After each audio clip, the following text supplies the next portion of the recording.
Good afternoon, ladies and gentlemen, farmers and levy payers. My name is Lyndon Edwards. I am an organic dairy farmer from Chepstow, and for the past 12 months it's been my privilege to be the dairy sector chair for AHDB. This spring we asked you for your opinions on the future of AHDB in the form of the Shape the Future vote. I'd like to thank you very much for your all of your views, opinions, feedback and comments that we've received, which has enabled us to have your opinions for the first time ever in order to allow us to shape the future of the sector. I'm joined on the Sector Council by 11 farmers from all around the UK. They're dynamic farmers and they represent all sides of the industry. They are from spring calving herds, autumn calving herds, from high yield, low yield, and there's even me there as an organic farmer as well. So it's a complete cross-section of the industry.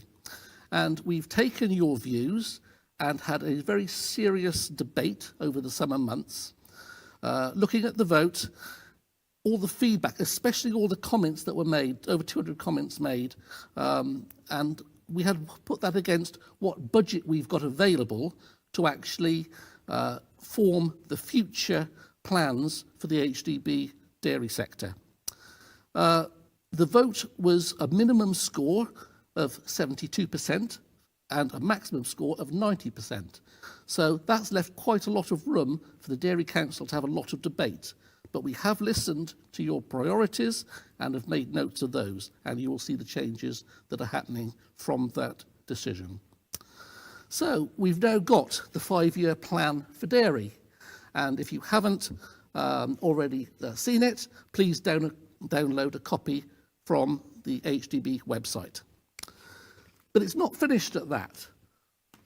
This is a dynamic plan, and we would like to see all of our levy payers at meetings around the country, myself, my council members, and also the team and the KE team in AHDB. Please come along and introduce yourselves, and let's have a conversation to see what you think going forward and how this plan can evolve over the next 5 years. So what have you told us? Well, you've told us there are 3 main themes that you want us to concentrate on. The first one is to promote our reputation. The second one is to have the right data and evidence to underpin our reputation. And the third one is practical support for farmers. Now, we've got 3 farmers with us from the Sector Council today. I'm pleased to say I'm joined by Liz Haynes, Mary Quick and Scott Sherlaw, who are going to help me explain the different parts of today's plan. So it's a live debate, and please put your questions in and we will do our very best to answer your questions. And that's all from me for the moment. I'll hand over to Paul Flanagan, who is our sector lead, who is going to go through the next part of this. Paul. Thank you very much, Lyndon, and good afternoon, everybody. As Linda said, the next section is we're going to talk through each of the 3 themes that Linda spoke about, and that will be covered by the individual Sector Council members. Once they've presented each of the themes, there'll be opportunity for us to take your questions. So please keep your questions coming in. Without further ado, I'm going to hand over to Liz Haynes, who's going to talk about promoting the reputation of dairy. Thanks, Paul. Hi, I'm Liz Haynes. I'm a dairy farmer from Staffordshire. As we've heard in the Shape the Future vote, you told us that protecting and promoting the reputation of British dairy is really important to you. It was pretty much the highest scoring area in the vote. We've taken that on board, and as a result, we're going to be allocating 35% of the levy budget going forward to this area. We're going to break that down into 4 key areas of work. So that will involve promoting our reputation through our consumer marketing campaigns, protecting our reputation, which is through the work we do to challenge misinformation in the media, online and in marketing, through educating the consumers of the future, and through our work to develop export markets internationally. We've already got a track record of success in doing this. Our We Eat Balanced marketing campaign is going into its second year now. That's a £4 million campaign, and it's aimed at shifting consumer attitudes and reassuring people that dairy is a healthy and sustainable choice in their diet. It's targeted at people who are sort of a little bit on the fence potentially, and trying to really reassure them about our world-leading product. In the past, we had the Milk Your Moments campaign during lockdown. That was more focused on producing demand for liquid milk at a time when there was concern that we might have to even dump milk during those lockdowns. And it really focused on the moments of connection that can be created through enjoying dairy together. It also raised money for mental health charities. Before that, we had the Department of Dairy-related Scrumptious Affairs, and that focused more on the taste and enjoyment of dairy products, reminded us all how much we love a good spooning of yoghurt. So in terms of protecting our reputation, we have a team of media and PR experts behind the scenes at AHDB that are looking out for misinformation in the media, online, wherever it occurs. So right now we've got a live complaint with the Advertising Standards Agency about some of the kind of dubious environmental claims about plant-based meat, which is, I know, something that a lot of us are concerned about, and that's sort of active and ongoing. Last year, we had success challenging Oatly, the oat milk people. So their marketing claimed that the biggest environmental impact you could have was by making changes to your diet. And they also made some claims about the carbon footprint of livestock being greater than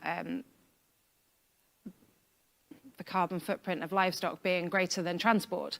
And we were successful in challenging that, which is a really good news story for the industry, really, because those adverts had to be pulled. On the education side, we work in partnership with the British Nutrition Foundation. We run a campaign called Food a Fact of Life. It's an education programme for children aged 3 to 16 in schools. So going into schools, teaching children where dairy products come from, what the nutritional benefits of those products are, and how to cook with those products. We also have something called the Countryside Classroom that we're involved in, which is a collaborative project with lots of other organisations, and again about getting information resources out to children, getting children onto farms, and that kind of thing. In terms of exports, it's a growing market. It's £1.3 billion is the value of dairy exports from the UK. So AHDB are working hard both to open new markets, get access to new markets, but also to protect our market access and grow our market share to already established markets like North America and Europe. We do that by going to trade shows, by going to international events, by setting up trade missions both at home and abroad. You know, that's a growing area. Exports were up 9% last year for dairy, so a really positive area to be engaged with. And Mary here has got real personal experience of that I'm sure she'll talk about, because she's worked directly with AHDB and her cheese business and exports. So through these four areas, really we're working on protecting and promoting dairy both at home and abroad, and to consumers right through from children, the consumers of the future, through to adults, and from those who already love dairy as much as we do, through to those waverers, those occasional oat milk drinkers, and trying to, you know, give them those reassuring messages that they need to hear. So I hope that we're covering all the bases. I hope that you feel that we've listened to what you said in Shape the Future, and that now we're going to act on it. So yeah, that's where we're at. Great. Excellent. Thank you very much, Liz. So we're going to move to questions now, and I can see we're getting plenty of questions through. For this section, we're joined by Carrie from our marketing team as well, who's going to help us answer some of the questions. So the first question I can see, and I'm going to go to you first of all, just for this, Liz. Could more be done to promote livestock production? So I think, you know, I've just outlined quite a few different ways really that we're doing that, mainly through our marketing campaign, We Eat Balanced, which is all about sort of challenging those myths about British dairy production. It's about providing facts, whether that's on the nutrition side, whether it's talking about vitamin B12, calcium, whether it's talking about our world-leading food and farming standards, or whether it's talking about how British dairy is some of the most sustainable in the world. And off the back of that, AHDB is sort of monitoring then the consumer attitudes in response to the campaign, seeing how those are kind of developing in response to the campaign, and hopefully, this year we'll be tweaking that in response to that to try and get even more traction. And by working across the sectors with that campaign, that's given us access to a bigger budget than we would have had if we'd have worked alone, so that we can really broaden the reach of the campaign. We've got a TV advert, we've got the website, we're on social media, we're in national newspapers, so really getting a broad message across about those benefits of dairy and the good news story about our sector, really. Great, thank you, Liz. Carrie, can I just bring you in there just to provide just a bit more detail on the We Eat Balance campaign? Just Liz touched on the adverts and the various activities. Can you just give us a bit more detail in terms of what we're doing and how it's and how it's impacting consumers, what we actually want to see in terms of the impact of consumers. Yeah, and I think, as Liz said, AHDB are uniquely placed to champion meat and dairy and influence those long-term attitudes. And it's important for us to not only deliver for the levy payer, but also to demonstrate it. So we've had some really strong results from our previous campaign. So we reached 24 million households, and we also influenced consumer attitudes towards meat and dairy. So we saw a positive shift of 5 percentage points around purchase intent among those younger consumers. And they're the ones we also really want to reach, the next generation of dairy consumers, and also positively influenced attitudes towards milk being full of vitamins and nutrients. And I think particularly in the cost of living crisis, dairy is such a great option. It's low cost and contains many health benefits. And not only do we have our kind of big campaigns like the TV, and we're back on TV on the 26th of December, but we underpin that with social media, which is a huge area for us. And that positive drumbeat of messaging. And we've been out on farm recently with a dairy farmer because we want to shine a positive spotlight on what our dairy farmers are doing and our world-class leading food and farming standards. Excellent, thank you very much. So we've got more questions coming in. I would encourage you to keep feeding in your questions to pollev.com/AHDB, but keep the questions coming in. The next question is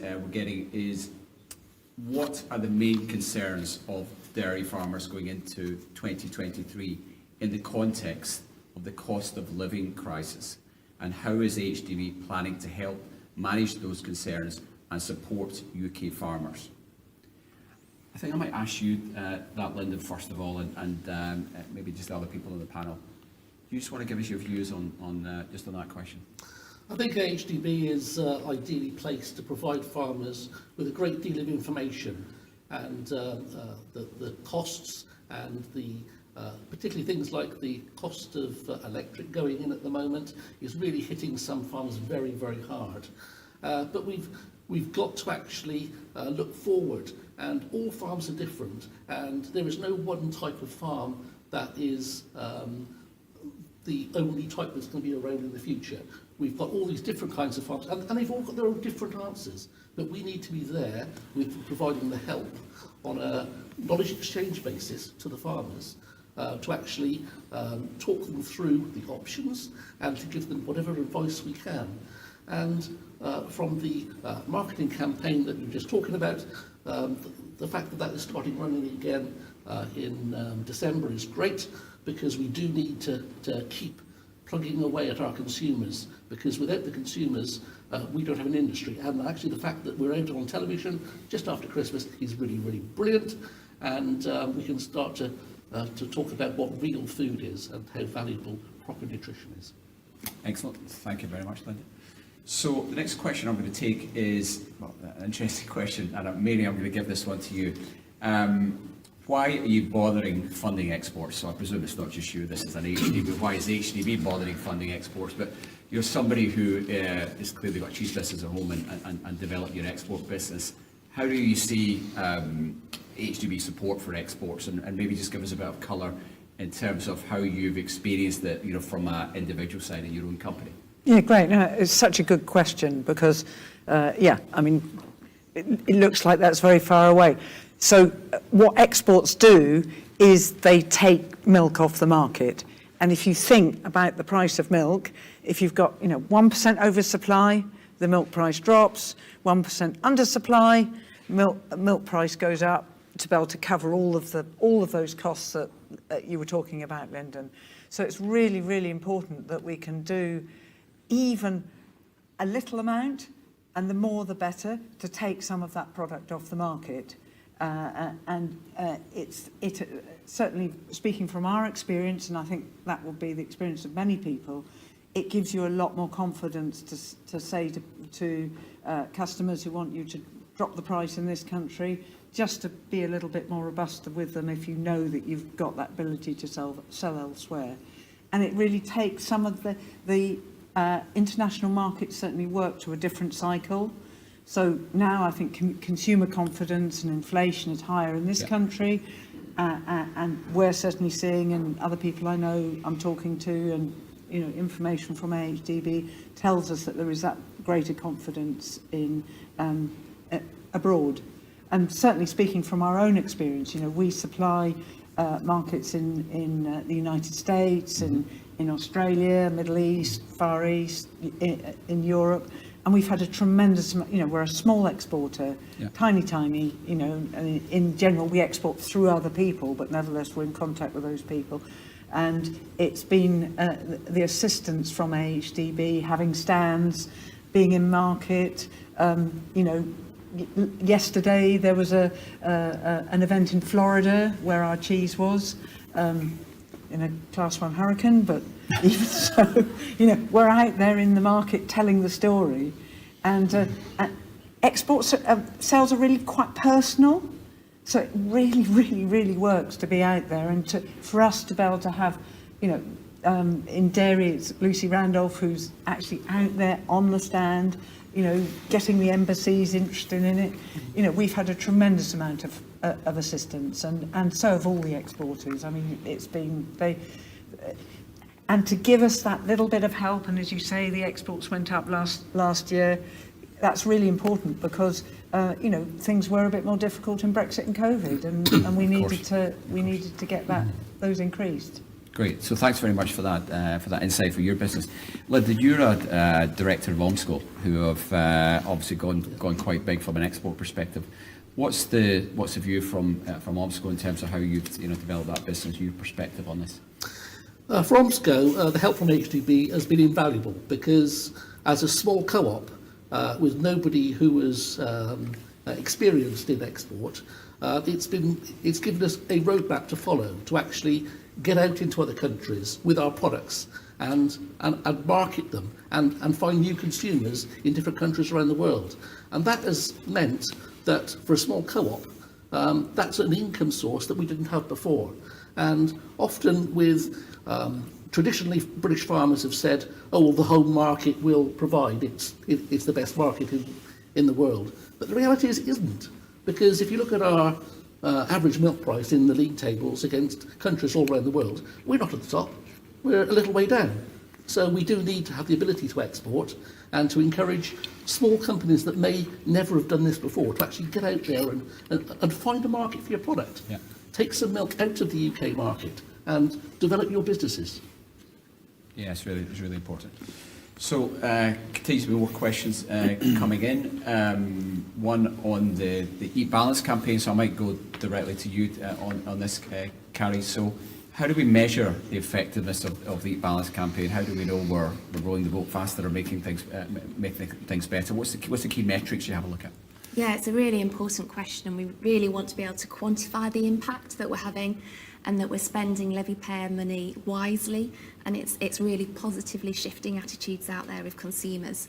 So before we go live with a campaign, we work with an independent research agency, so we'll ask consumers, what do you think about dairy?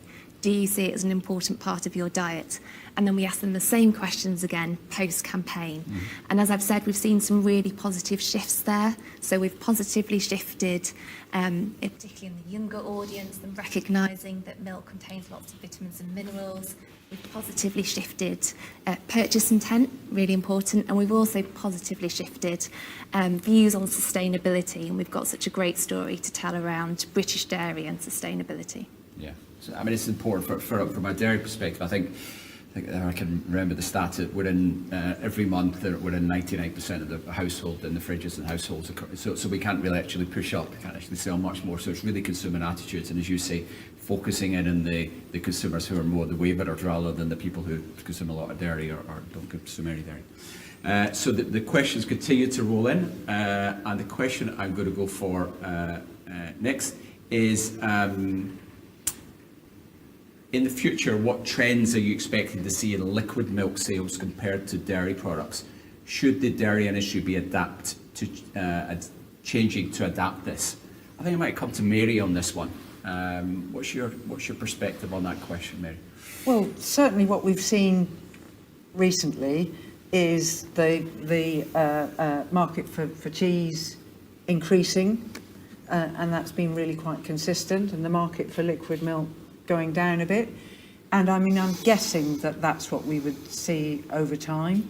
So I think it's really important that as a dairy market, we are thinking about, or as dairy producers, we are thinking possibly about that slow move towards solids being the more important thing, I'm guessing. Yeah. I don't know, Lyndon, you've probably got much more experience of this than me as a sort of industry-wide thing. Well, I think cheese is on the up. I think people love cheese, and the consumption is actually increasing. But there's also some new products on the market as well. There are things like kefir, which is a sort of a super yogurt, if you like, and that's really started to get some traction amongst people who are keen to promote their own gut health and their own well-being, and that's a dairy product. So that's another really positive story. Okay, thank you very much. So let's go on to the next question, and the next question is: surely AHDB were already doing most of this work. Will it be Will it just be that more budget is put towards it and having to remind farmers that's what we're doing? So, Liz, I might come to you on that. You talked about, well, you remind me, I almost forgot about it, about the spooning campaign and the Department of Dairy Relations and Commercial Affairs. But we have been doing marketing for a long time. Do you just want to pick up on this question first of all? So I guess, yes, we have already been doing the marketing campaigns. We have been kind of growing that now over the last few years. But I think that's really important for kind of building the traction of these things. And these consumer attitudes that we're trying to shift is a long-term thing. It's not just a one-off thing.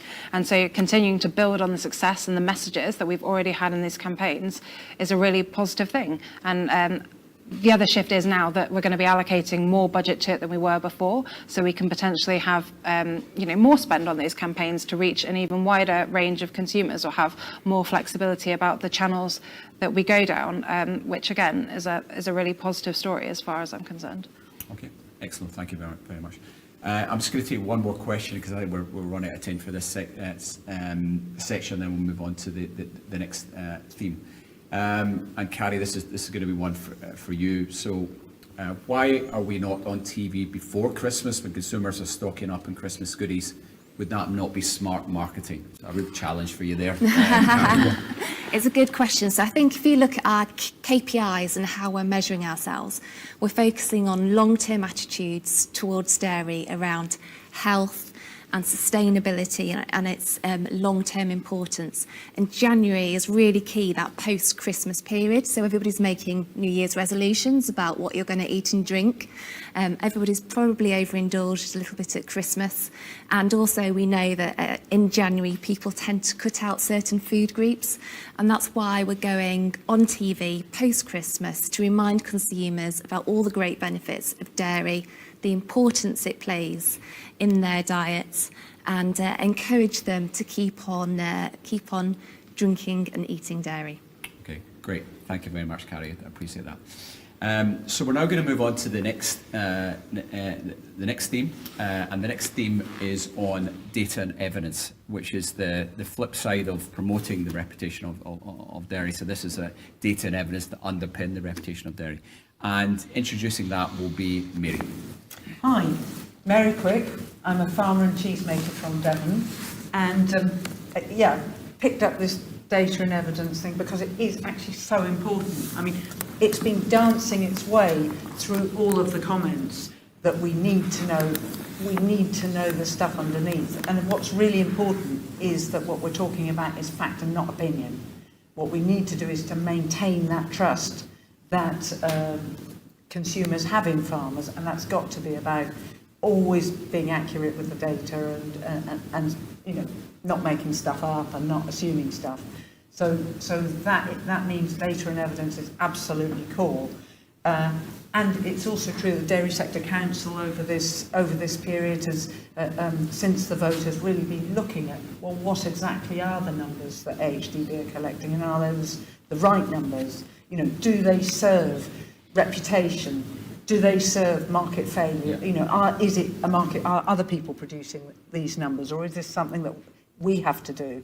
And also, we're really looking at we've been really pushing that whole thing about collaboration.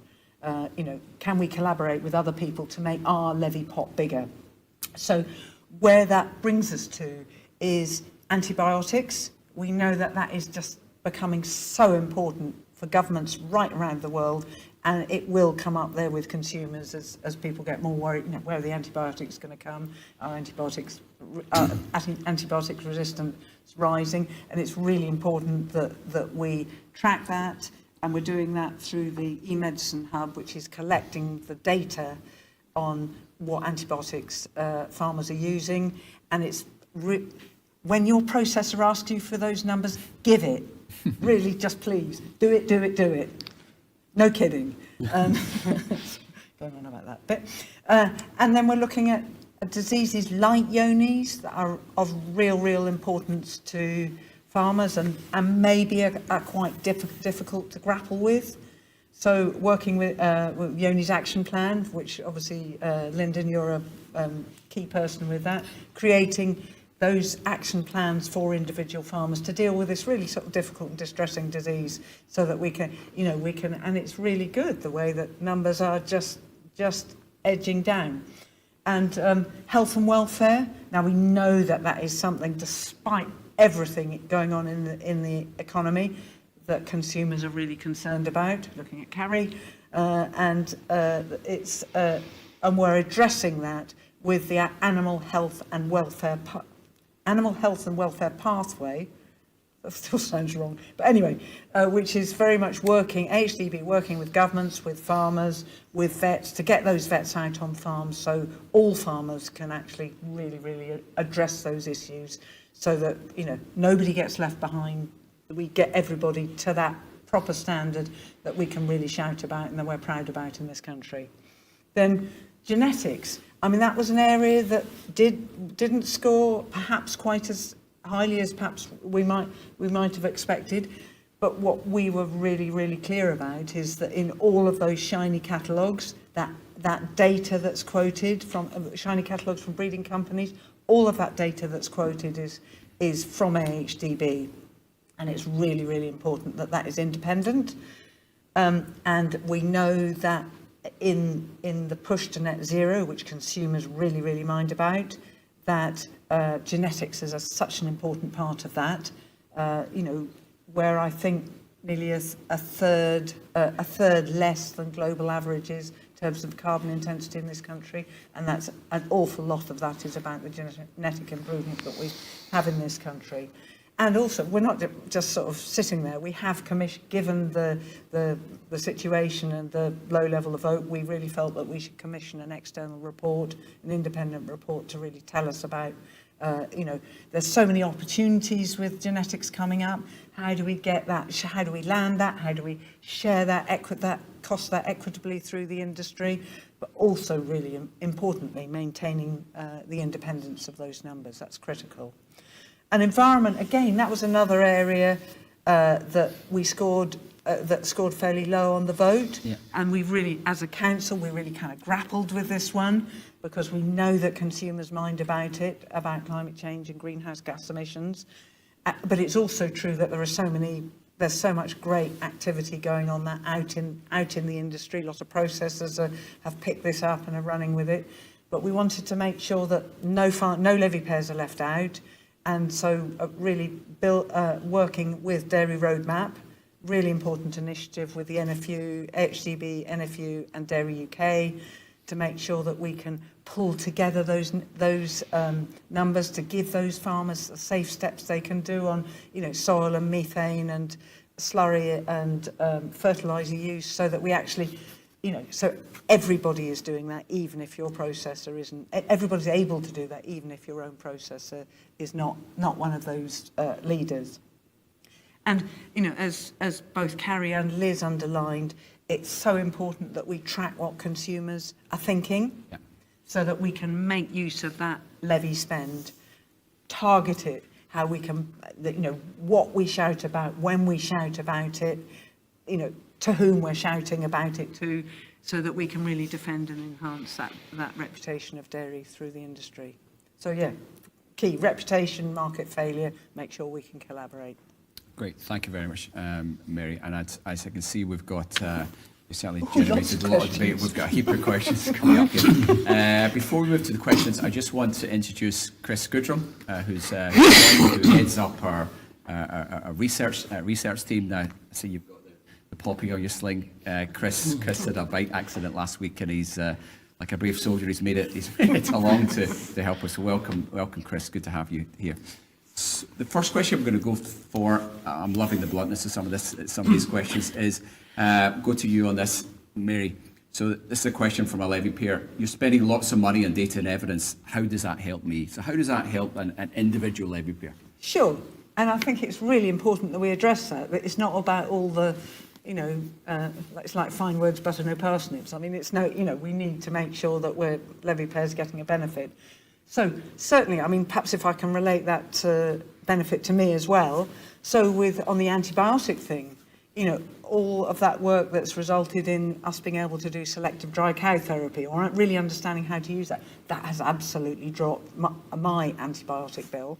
So that we're only tubing those cows at dry cow time that require it, and also, what are the options for a mild case? Not shoving up antibiotic, using some of the products that there are to reduce inflammation. So with Yonis, I mean, personally, actually, how do you deal with this disease that comes up, comes down with animals? That Yonis action plan just gives you something to do with it. So you're culling the right animals, that disease isn't persisting in the herd. That's real value, certainly to us. And we have brought those, I think we've got, we're on the last two in there, so you can, that's we find that really, really important.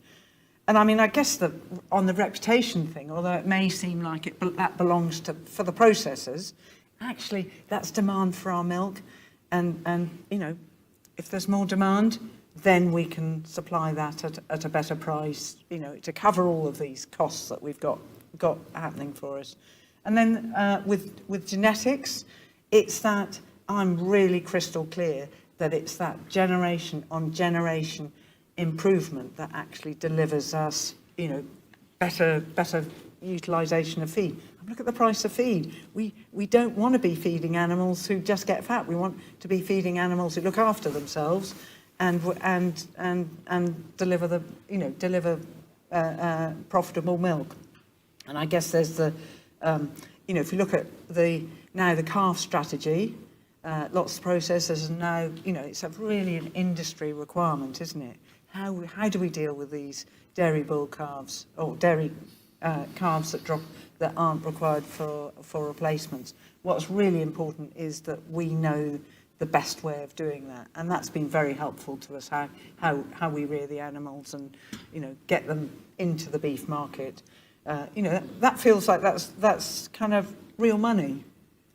Well, real money for me, and I hope that all levy payers are using the information, going to those meetings, pulling the information towards them that can give them that assistance. Okay, so I'm conscious we have lots of questions. What I will assure you, we'll try to get through as many as possible. If we don't get to them for this session, we will come back to you and answer these questions. The next one I want to pick up is on genetics, and I'm going to go to you, Lyndon, first on that, and Chris, if there's anything that you want to pick up on specifically afterwards, then please do. So the question is, with us being far behind the US and Canada and now Ireland, are we going to be increasing the budget for dairy genomics and genetics?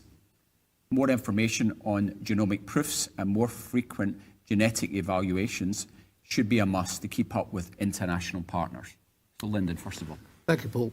I think this is really important because the whole dairy genomics and genetics is a really, really big win for British dairy farmers, and having that independent AHDB information is key.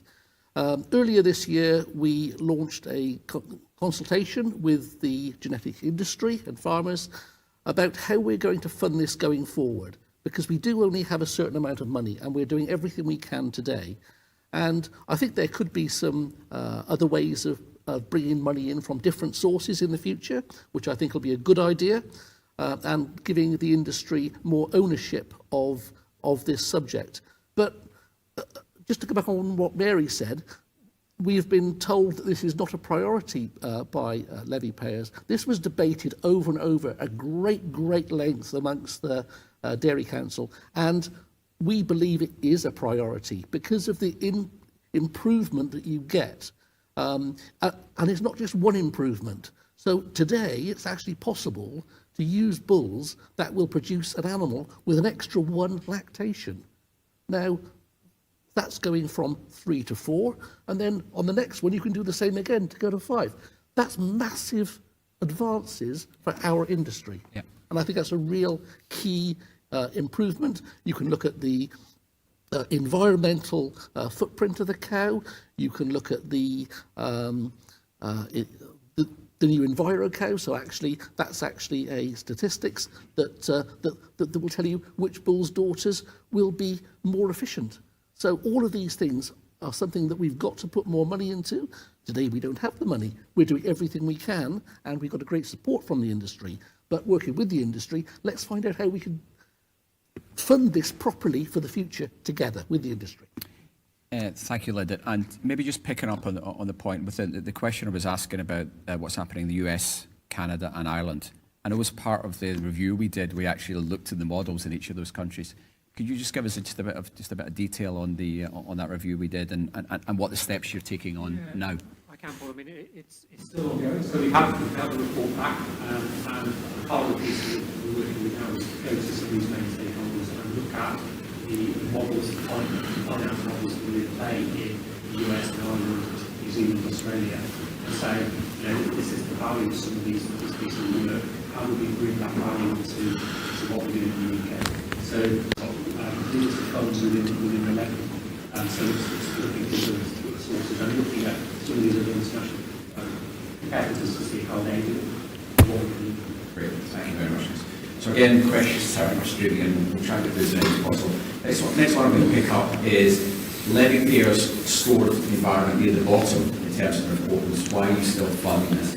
Now, can I come to Mary first? And Scott, I'd be interested in your perspective on this, just an environment. I know you've done quite a lot with doing this on the environment. So Mary, how would you, as a direct challenge in terms of the scoring with near the bottom, what was the debate within the sector council in terms of the environment? What did you look at to decide where this fits within the plan? Well, we could certainly see that there were some work streams that we should back out from.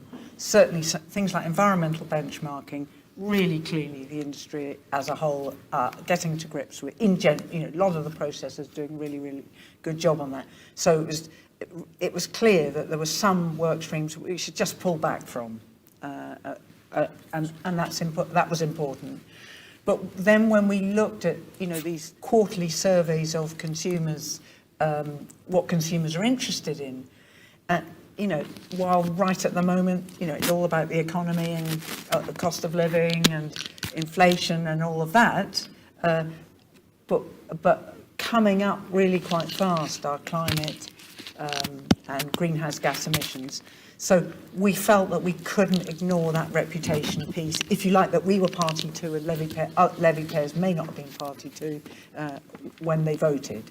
So that's why and we kept saying, well, levy payers won't be happy with this. Yes, but actually, if we're looking to the long term, and that's as a dairy council, we need to do that as well. When we look at what that reputation evidence is, that's important. And then we also could see that it was really important that as an industry, the whole industry should have the access to the numbers. And that was where, you know, I know, Paul, you've done a lot of work pushing for Dairy Roadmap to be as much about dairy farm. It has been very much, if you look at it, it has been quite difficult to get into, and it's very much more about the processes, whereas I know you've been really, really pushing in those meetings about bringing it forward to what are those safe steps for farmers to do, which if you like, if you're doing one of the processor thing, you have to do all the numbers. With the dairy roadmap, you say, if you sort out your soil, if you address methane, if you look at the efficiencies, if you do fertiliser, if you do slurry, it doesn't matter that you don't do the numbers, you're actually dropping your carbon intensity. And I think if we can get that story out, first of all, farmers will save money, good news in this environment, and we will also reassure those consumers, particularly I think those wavering consumers. I'm really acutely aware as the mother of people in their 20s and 30s, the pressures on that age group to drop dairy, and those that in that waivers, those numbers haven't shown up in the stats, but they will land with us if we don't address it and we don't keep up with that. So that's why I'm sorry, Labour players, we did go a bit against your what the vote said, but it felt like there was all this other information. Scott, how would you respond to that challenge just on the environment? I think you know, what's clear is that the processes are really leading on this, like Arla and First Milk, and I really see AHDB's role as one of more of a signposting role, and we've got our environmental strategic farms now, which are playing that role, where we can bring in the best information and the best data and best practice to share with our levy payers. That's the way I see our role going. And I think Mary's right. We can also use our consumer insight data to just monitor consumer behaviour and consumer opinions on the environment.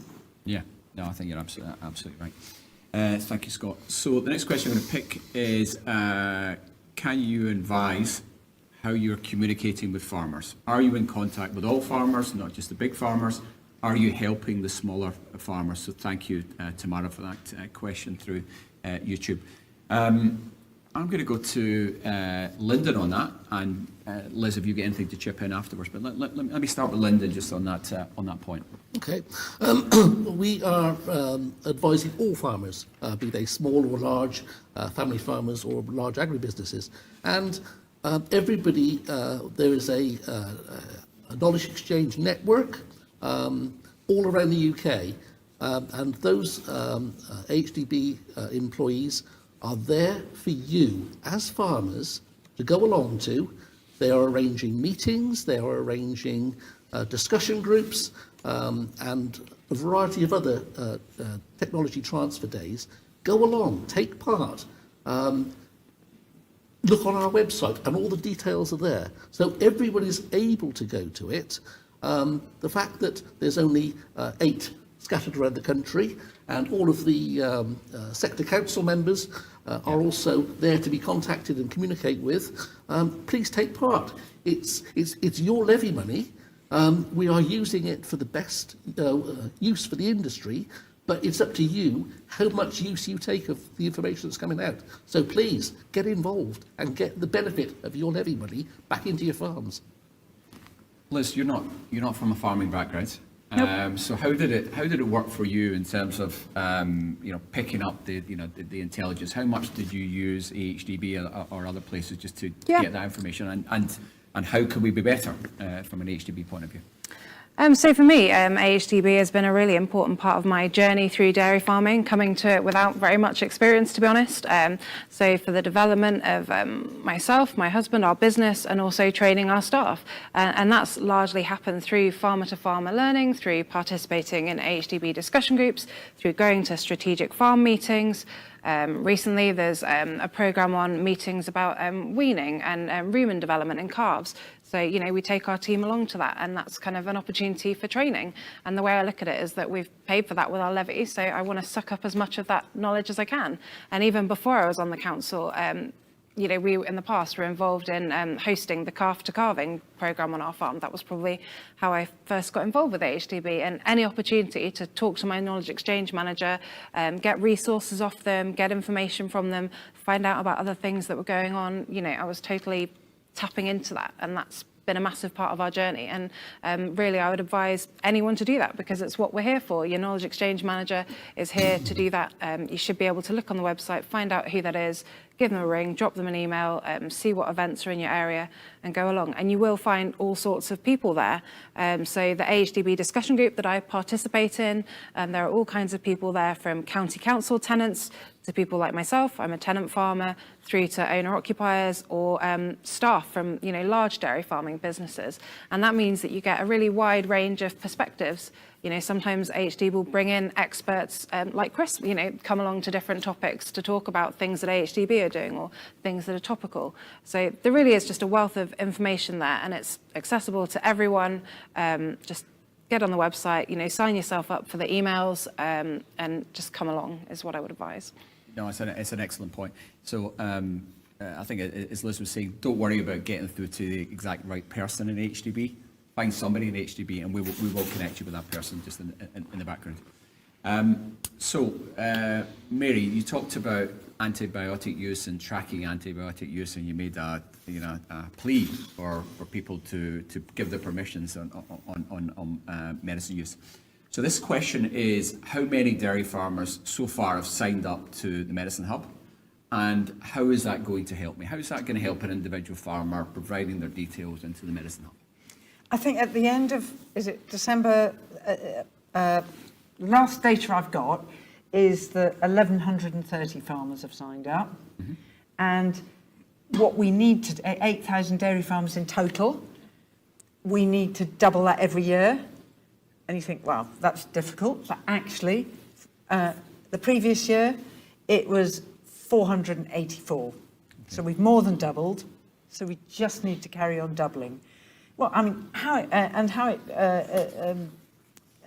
it helps an individual dairy farmer, you know, for us just not tubing as many cows, that's been really, you know, antibiotics expensive, you know, and then you have to keep the milk out. So that's been really, really, really important that's a personal benefit. And actually, you know, if we're not, it's one of the things, isn't it, that the antis can talk about, is that, you know, it's one of the things that people casually talk about is antibiotics. And of course, you know, UK farmers are incredibly responsible in the use of antibiotics, and we just have to demonstrate that we are really, you know, obviously taking care of the welfare of the cows, but also making sure that we're driving that down. Excellent. Thank you very much, Mary. So we've still got some questions. My commitment to you is we will get back to you just on these questions, but we must move on to just the next theme. So thank you very much, Mary, for that. And the next theme, we've already covered promoting the reputation of dairy, and we've covered data and evidence to underpin that reputation. We're now going to move on to practical farm support, and Scott's going to introduce this. So welcome, Scott. Hi, I am Scott Shearlaw, and I'm a dairy farmer from Ayrshire in Scotland. AHDB delivers practical support for their farmers, mainly through our knowledge exchange teams. And the Dairy Sector Council wants these knowledge exchange teams to focus in on the key questions that our dairy farmers are asking us in terms of how they make their business more profitable and also more sustainable. In recent years, we've had success with our partnerships with the Betty Laws Foundation and the Welsh Government in funding a lot of this work. We want to see more of that collaboration so that we can get more research out into the field more quickly and into the hands of farmers where they can turn that research into increased profits on their farms. The Strategic Farm Network will remain the main platform for delivery of knowledge exchange. It may get slightly smaller, and it's likely to become more focused into certain areas like environment. Equally as important for supporting the industry is the sector-leading market intelligence work that AHDB carries out. This work informs government policy and is used widely by industry stakeholders to an extent that I'm not sure that levy payers are fully aware. We want to continue to provide dairy market analysis and cost of production and farm margin analysis. We also want to continue to carry out consumer retail and food service trend analysis, because this gives us a real indicator and gives us a head start on any consumer behavioural changes. And this data was massively important during the COVID pandemic. I sat in union meetings where this data was the absolute Bible in terms of what policy was going to be, and it was used by processors as well at that time.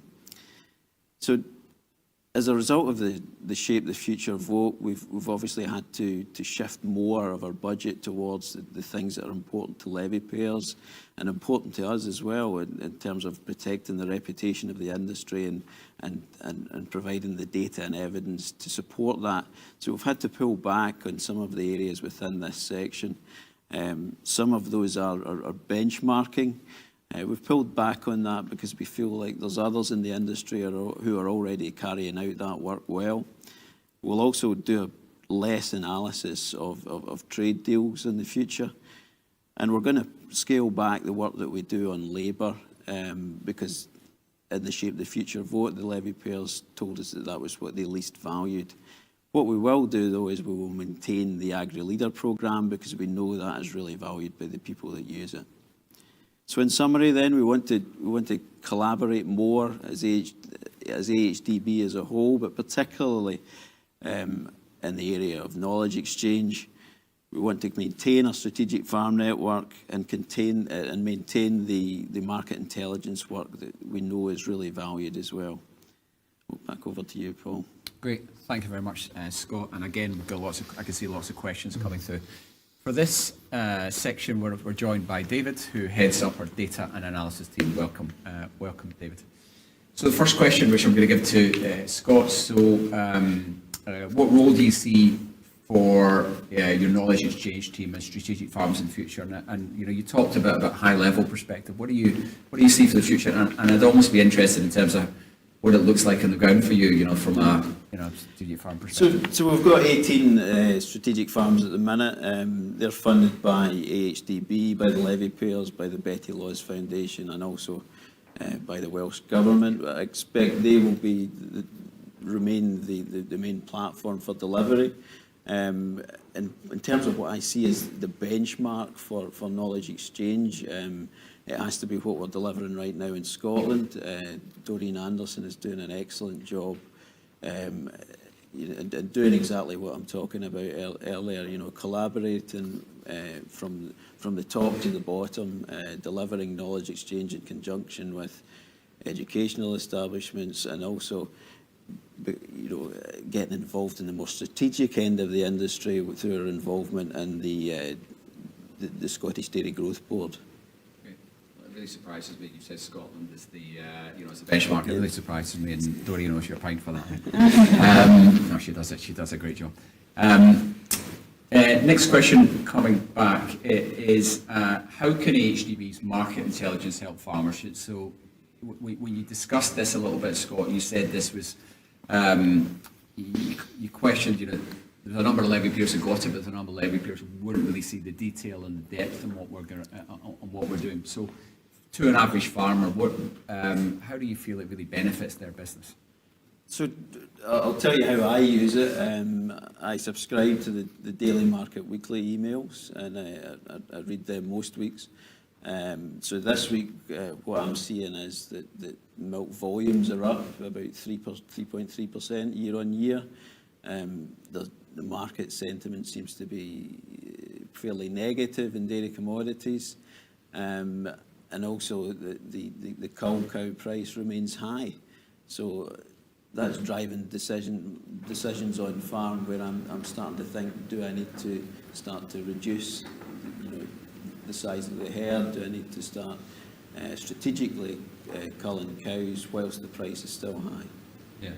So that's it in very practical terms how I use it. That's good. And David, from a broader perspective, just saying the team, you'll see the stream of the stuff that Patty and Kat and the other people within the MI team do. What else would you highlight, of value to farmers that the market intelligence team do? So I view what we do is we're providing a whole business portfolio, no matter the size or scale of your farm, whether you're a small-scale farmer that's just wanting to know the main headlines or through to large units that have multiple people to manage. We're providing that information that can help to empower your business decisions all the way through that, whether that be understanding the fertiliser market at the moment and what's happening on that side of things, for input costs, through to exactly as you're describing there, what can drive the milk price and the business decisions, all the way through to those bigger topics, those longer term topics, those big kind of macroeconomic things. And you've mentioned a couple of times already the excellent retail and consumer work that we provide to give you that bigger picture.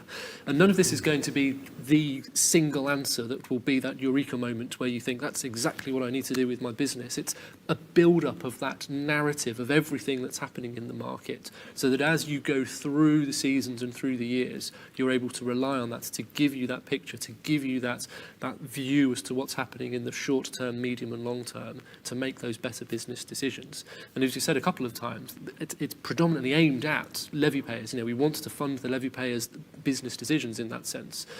But the double benefit that we have is we can feed that information into, as you've already said, government, stakeholders, etc., to help inform their decisions, so that levy payers aren't at a disadvantage through people using the wrong information or misinformation. And we're there as that sort of quiet arm on the shoulder that goes, I wouldn't really look at it that way, guys. I think you're missing this point and this point. And we're not there to instruct or lobby, but we sort of gently guide to say, this is the real issue in the market and this is what we need to focus on. And over the last 6-8 months, because of the impact of the high inflation, conflict in Ukraine, etc., we've been having multiple conversations per week with stakeholders and government to help them inform what's going on in the market, so they can then make better decisions that means that our levy payers are protected as well. And that whole portfolio of goods is what we have to offer. Yeah, great. Thank you very much, David. So the next question that's coming up, again, we've got a stream of questions. We'll try and get through as many as possible, and I think I'm going to go to Lyndon first of all on this. What plans have AHDB got to tackle the main health and welfare and productivity issues in dairying? So you've got lameness has been given an example, calf morbidity and mortality, endemic infection diseases. So maybe if you answer that, not just about AHDB, but you've talked about collaboration as well. How we work in collaboration? That's right. I mean, only last week I went to a farm walk in Herefordshire. There was about 100 dairy levy payers there, and they were learning about latest research on several subjects that are bang on message here. So animal health and welfare, lameness, new information, new research that's now available to farmers on how they can reduce lameness in their herd. And also about feeding, and actually feeding lower protein diets, lower copper diets to have healthier animals. Nobody wants to see lame cows on farm. It is something that I as a farmer absolutely hate. And the research is ongoing, and go along to these days where you will actually learn some of the latest techniques to actually reduce your lameness on farm, preventative trimming at different times, bringing heifers into the herd, having had exposure to concrete. There's lots of different, sometimes quite simple things that can be done that actually make a really big difference. And also endemic disease. We've got to work within the industry. We haven't got the answer to everything here. A lot of this research has been done, and the information is on the website, and vets are very well up to speed in the UK on diseases and how to control them. We've only got a certain budget, and we've got to choose to use that budget where we can do our best return on investment and work with the rest of the industry where they can provide an advantage as well. And I believe that's what we're doing there. Okay, and again, I just say to echo Linda's point on there, we will have information. It will be on the website. look for the details of your knowledge exchange manager or your sector council member. They will connect you with the right information and we'll get the information to you. So next question, I'm going to give this to Scott. The question is, how can you say you're independent if you're taking money from VOLAC to fund your strategic farms? So again, another blunt question, that's great. Scott, how would you respond to that? Okay, so the Betty Laws Foundation is the charitable arm of VOLAC.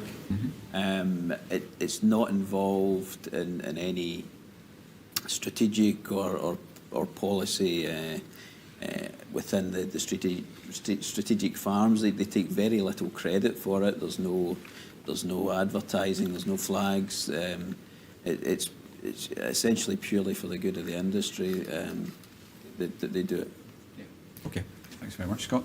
The next question. Let's take this first one. This all sounds very same thing, nothing new. We need new and exciting innovation to push dairy to the forefront of the future. Where are the new ideas, the innovation? How are you actually helping to future-proof the industry? Mary, I'm going to start with you on this one. Looking at the sector plan and looking at how we're that challenge about future-proofing the industry, what do you feel is within the sector plan which is actually achieving that? Well, I mean, there's sort of things from both from the outside and on farm. I think really the focus on addressing reputation is something that is really, really important. That allows us really to refine so many of the things that we're doing. I mean, it's really difficult, isn't it? When you look at the sector plan, to actually the degree of discussion that we had in the council meetings about how we bring it down to this core that the levy payers want. So it may seem like we're doing a lot of the same things, if you like, and we are doing some of the same things, but actually it's getting that core focus on reputation and then getting that backed up with the things that we can do on farm, the way that data and evidence can come in and support that. I think what you will see is this huge focus, and actually those things that we need to do in this, there's so many challenges, of course, that our sector is facing. On our farm, I know that a real challenge is grassland management. Hey, but that stuff is out there. On the website, went to an absolutely amazing event, which was a collaboration. It was actually a beef and sheep event. AHDB were there helping with the organisation. Some really, really, really useful ideas that we're absolutely buzzing with at home with on how best to manage grass and diverse swards and electric fencing and troughs and all of that. It's an awful lot of it. We're getting really focused on how best to take the industry forward, and I guess that's the encouragement for dairy farmers at home also to get really focused on what is it that we can. I mean, I know that there are things that we can do on the farm to focus, and like Liz said, I'm going to use every flipping resource that AHDB can give me to land that. Linda, what would be your perspective on that question? Yeah, I can understand where the question's coming from, because we've said, we're still doing this, we're still doing this. But actually what we've done as a sector council is we have reprioritised according to the Shape the Future vote and the farmers' wishes. So now I can actually say that on this reputation, 75% of all the money that we've got is going on reputation, either directly on reputation or on defending the reputation. So that is a sea change move from where we were. We haven't given up on very much, but we have reprioritised where the money's gone according to the wishes of the levy payers. Okay. Next question I'm going to take is about the Panorama show, which I believe is on in February this year. So the question is, Panorama did a good job at portraying it as in a bad light. What are you doing to help? Liz, can you pick up that question? I think that is exactly, that is why this reputation work is so important. It's why these consumer marketing campaigns are so important. And obviously we do have to be subtle and careful about the messages that we use because, there's an awful lot of restriction about what we can say in these marketing campaigns. But it is all about promoting our world-class food and farming standards and about the health benefits of our products. And I think, we've demonstrated that those campaigns are covering those topics and that they're doing it effectively, and it is slowly shifting consumer opinion. Mary? Yeah, I mean, it's really striking, isn't it? That sorry, I've lost the thread. What's the question? Shows it's live. It was the I was so impressed by your answer. Yeah, the Panorama show in February put us in a bad light. What is AHDB doing to improve Yeah, I mean, it's that constant defence. I mean, it's defending and enhancing our reputation, yeah. and we have to do that at each step. And we have to do that on the basis of really good evidence.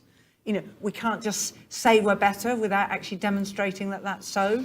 And we can, as we did with that, I mean, that was amazing. That was absolutely landmark, that the Oatly farmers and to the whole market, but also starting to get that sense that, that this isn't an unstoppable tide about plant-based, that the real benefits that there are of dairy farming, and it's also true that we know that somebody with a camera, if you have a camera on somebody's farm for a year, imagine having a camera in your house for a year, and you would probably do some things that you wouldn't want the whole wide world to know.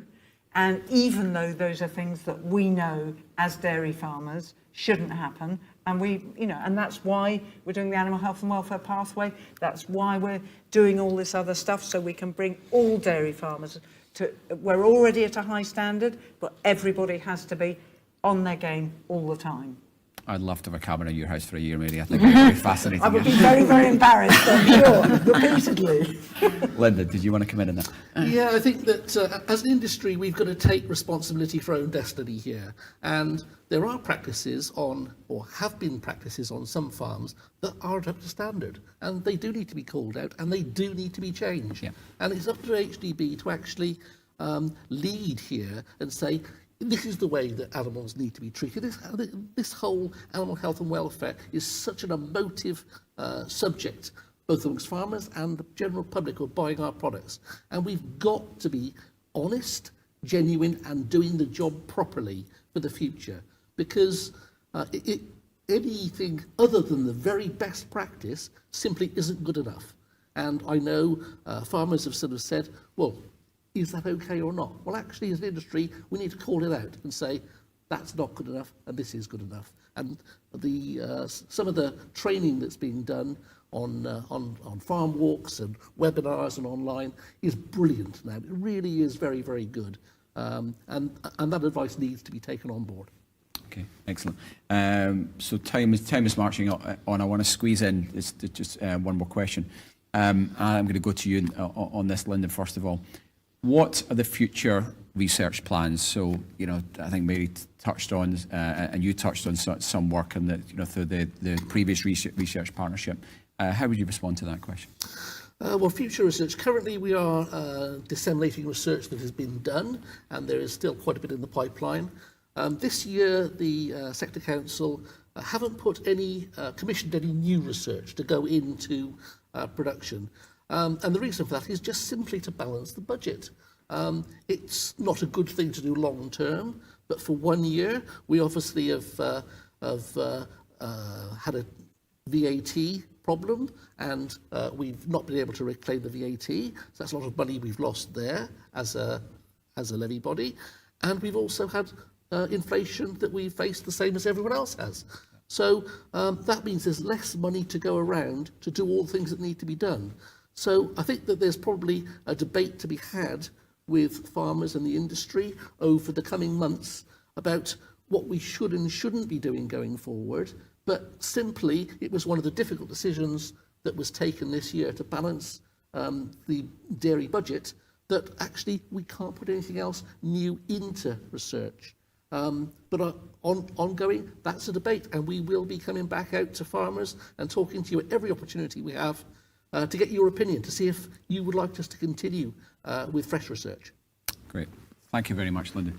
So unfortunately, time has beat us.